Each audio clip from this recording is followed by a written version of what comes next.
આપણી લાઈફમાં આવતા નાના મોટા જે દુઃખના પ્રસંગો છે જેને કારણે આપણે શોકાવિષ્ટ થતા હોય, તો આપણે લગભગ આખી લાઈફ શું કરીએ કે એ જે નાની મોટી વસ્તુ છે ને એને ફિક્સ કરવાનો પ્રયત્ન કરીએ. મારું દુઃખીપણું એ આને કારણે છે, બહારની આ વસ્તુને કારણે, એક્સટર્નલ જગતમાં હું દુઃખી છું બીકોઝ ઓફ ધીસ,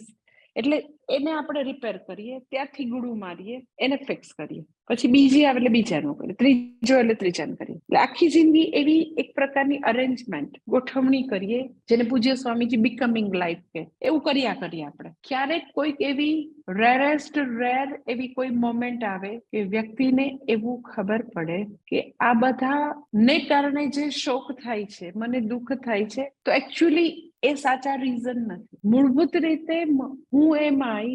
હું કોણ છું, મને મારી જાતની ઓળખ નથી, હું દુઃખી છું એટલે મને આ બધું દુઃખી કરે છે, મને એવું લાગે છે હું અપૂર્ણ છું, હું દુઃખી છું એટલે અહીંયા બધે મારે અરેન્જમેન્ટ કરવી પડે છે, બધા પ્રોબ્લેમને ફિક્સ કરવા જવું પડે છે. એટલે ક્યારેક સિચ્યુએશનલ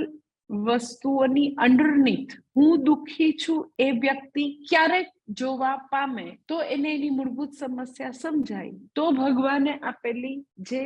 શોક નિવૃત્તિના બધા ઉપદેશ છે એ આપણે તો કે પચાવી શકીએ.